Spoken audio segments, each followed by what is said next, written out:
की आवाज बहुत धीरे आ रही है, क्या बात है? पंडाल तो पूरा भर गया है।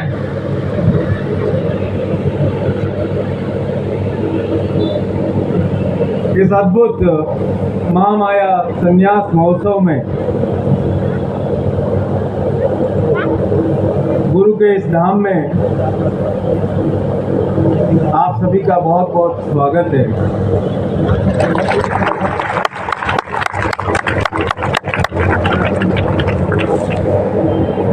माया के प्रभाव से गुरु के पास आए हो या महामाया के प्रभाव से आए हो? मुझे तो लगता है माया के प्रभाव से आए हो। और उन सब शिष्यों को विशेष आशीर्वाद जो पिछले 6 महीने से इस शिविर के लिए, इस महोत्सव के लिए तैयारी कर रहे थे, उन कार्यकर्ताओं को मेरा विशेष आशीर्वाद है।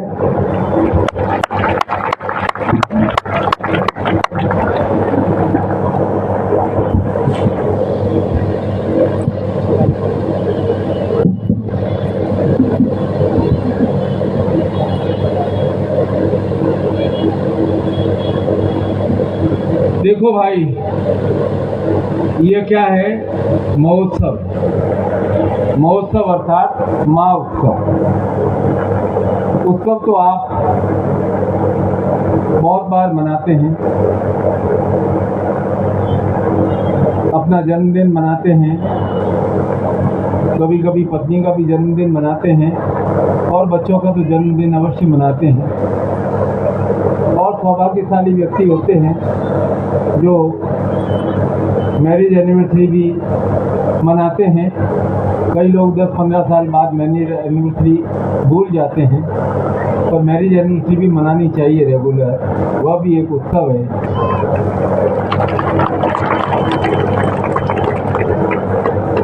ये उत्सव है महामाया का उत्सव। महामाया जो माया को नियंत्रित करती है, और संन्यास महोत्सव। तो आज का प्रवचन भगवान शिव की प्रार्थना से शुभारंभ करते हैं। नमामि समीशान निर्वाण रूपम विभुम व्यापकम ब्रह्म वेद स्वरूपम निजम निर्गुणम निर्विकल्पम निरीहम निरीहम चिदाकाश माकाश सवासम भजेहम। मैं उस मोक्ष रूप विभु व्यापक ब्रह्म स्वरूप वेद स्वरूप ईशान दिशा के अधिपति और सबके स्वामी भगवान शिव को नमन करता हूँ, जो स्वयं निस्वरूप में स्थित, भेद रहित, इच्छा रहित, चेतन आकाश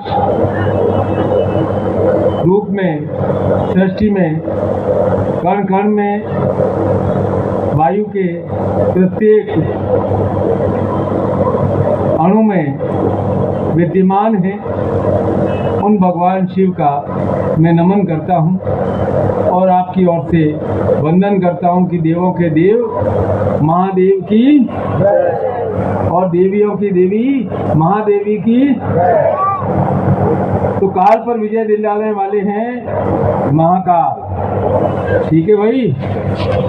कल मैंने माया, महाविद्या, महामाया के संबंध में चर्चा की थी। अब क्या बात है कि कल मैंने विष्णु के बारे में कहा था, शिव जी ने भी यही किया कि महामाया शक्ति, तुम इस संसार को गतिशील रखो और आप सब शक्तिवान। कोई ऐसा है क्या जो कहेगा कि मैं शक्ति से रहित हूँ? ऐसा संसार में कोई प्राणी नहीं। सारे संसार के प्राणियों में शक्ति विद्यमान है। इसीलिए आप शक्तिवान हैं, पौरुषवान हैं और थोड़े ज्ञानवान भी हैं।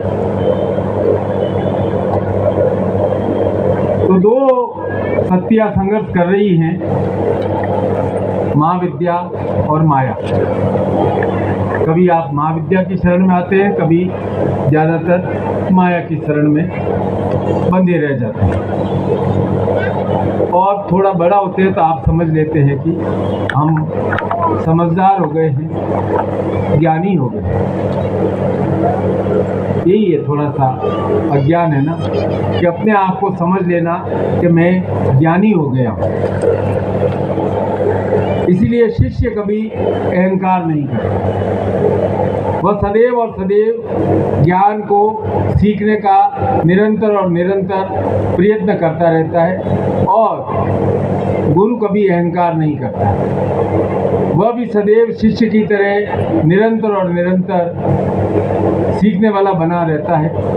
और जो सीखता है, सीखने की इच्छा रखता है और उस मार्ग पर, उस जीवन मार्ग पर बढ़ता जाता है, उसे मैं कहता हूँ कि वह ज्ञान मार्ग पर चल रहा है।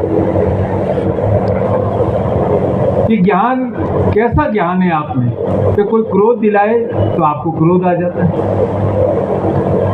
ज्ञानी को तो क्रोध आना चाहिए, दूसरा उसको उकसाए हम उकस जाते हैं। कोई हमारा अपमान करे, हम समझते हम अपमानित हो गए, हमें बदला लेना है। कोई हमारा तिरस्कार करता है, हम अपने आप को अपमानित अनुभव करने लग जाते हैं। ये कैसा ज्ञान? ये ज्ञान नहीं है। यदि दूसरों की तुच्छ बातों का प्रभाव आप पर आ गया तो आप समझ लीजिए कि आपके अंदर अभी ज्ञान की बहुत कमी है। जिस दिन दूसरों की बातों का आप पर प्रभाव नहीं आया, उस दिन आप समझ लीजिए कि आप ज्ञान के मार्ग पर बढ़ रहे हैं। और क्यों होता है ऐसा? क्यों होता है ऐसा? ऐसा है कि आपने, शरीर तो हर समय दौड़ता नहीं, अपमान में, तिरस्कार में, क्रोध में, सब बातों में मन दौड़ता है। और मन का आपने कोई प्रहरी नियुक्त किया नहीं। और मन का प्रहरी नियुक्त नहीं किया, इसका मतलब है कि आप जागृत नहीं हो, सजग नहीं हो। जो सजग नहीं है, चैतन्यवान नहीं है, जागृत नहीं है, उसका मन हर समय विचलित होता रहता है, अलग अलग दिशाओं में भागता रहता है। और मन दोराहे पर खड़ा कर देता है, जहाँ बुद्धि निर्णय नहीं ले पाती है कि इस मार्ग पर जाए या इस मार्ग पर चला जाए। जीवन में हजार ऐसे अवसर आते हैं जब आप अपनी बुद्धि के अनुसार सही निर्णय नहीं ले पाते हैं, क्योंकि मन 10 दिशाओं में भागता रहता है। तो उस मन को भागने के लिए, रोकने के लिए क्या है? आवश्यकता है एक मार्गदर्शक, जो आपको यह समझाए, आपके मन का प्रहरी बनकर आपको वह ज्ञान दे। जब ज्ञान होता है तो निर्णय अपने आप हो जाते हैं। अज्ञान में दूसरों के द्वारा आरोपित की हुई क्रिया के आधार पर हम निर्णय करते हैं। चाहे आपके बच्चे ने चॉकलेट मांगी है और चाहे आपको कहीं रिश्ता करना है, आपने अपने अनुसार नहीं किया, दूसरों की सलाह से माया के वशीभूत होकर अपने मन के अनुसार। जीवन में कोई 2-4 निर्णय होंगे जो आपने अपने मन के अनुसार लिए हैं, क्योंकि आपके मन का प्रहरी आपने गुरु को नियुक्त नहीं किया है। आप अपनी बुद्धि के अनुसार, दूसरों की सलाह के अनुसार निर्णय लेते हैं। क्या कहा गया है गुरु प्रार्थना में? ब्रह्मानंद परम सुखदम केवलम ज्ञान मूर्ति द्वंद्वातीत गगन सदृश्यम तत्वमर्षदि लक्ष्यम। कि गुरु अर्थात परम सुख। गुरु की स्थिति का अर्थ है परम सुख। परम सुख कहाँ है? जहाँ द्वंद्व नहीं है। द्वंद्व नहीं है। गुरु केवल इतना ही ज्ञान प्रदान करते हैं आपको कि आपके जीवन में किसी भी प्रकार का द्वंद्व नहीं रहे, कंफ्यूजन नहीं रहे, किसी प्रकार का कोई संदेह नहीं रहे। और ज़्यादातर लोग सोचते हैं हम बड़े हो गए हैं, समझदार हो गए हैं, सत्य को देखते हुए भी निगाहें दूसरी तरफ फेर ली है, जागे हुए हो, सोए हुए हो। इसका कारण ही है कि आप जो देखते हो वो सत्य मान लेते हो। आप अपनी बुद्धि से कोई निर्णय नहीं करते। किसी ने कह दिया वो बहुत खराब है, आपने कहा, 4 उदाहरण देकर के बता दिया, आपने अपना निर्णय ले लिया कि बहुत खराब। गुरु आते हैं तब आप अपने स्व विवेक से, स्व ज्ञान से निर्णय लेते हैं। अब आप रामायण काल को देख लो, आप बार बार दोषी मंत्रा को ठहरा देते हो, कैकेयी को ठहरा देते हो, पर आपको सत्य का ज्ञान ही नहीं है, इसलिए आप कैकेयी बहुत खराब थी। उसने वो भवन में चली गई और उसको मंत्रा ने सिखा दिया था कि राम को भेजे बगैर तुम्हारे पुत्र राजा कैसे बनेगा, तू ये इन प्रकार ये क्रिया कर। देखो भाई, राम के पिता का क्या नाम था? दशरथ। राजा दशरथ। दशरथ के पिता का क्या नाम था? राम के पुत्र का क्या नाम था? लवकुश के पुत्र का क्या नाम था? अब ये सोचो कि यदि राम की लीला से कैकेयी की क्रिया नहीं होती, मंत्रा की क्रिया नहीं होती, तो क्या राम, श्री राम, जन जन के देव, मर्यादा पुरुषोत्तम हमारे आधारभूत बनते या नहीं बनते? सिर्फ राजा राम रह करके रह जाते कि इक्ष्वाकु वंश में एक राम भी हुए थे। तो सत्य क्या था कि राम को यह लीला करनी थी, रावण का अंत करना था, राक्षसों को मारना था, ऋषि मुनियों को सुरक्षित करना था, पुनः धर्म की स्थापना करनी थी, इसलिए यह क्रिया संपन्न हुई, इसलिए वह राम से श्री राम कहलाए। आप भी अपने घर में राम जी का फोटो लगाते हैं, दशरथ का या दशरथ के पिताजी का, के रघु का या उनके दिलीप का या महाराजा उनका सागर का, किसी का फोटो नहीं लगा। तो ठीक इसी प्रकार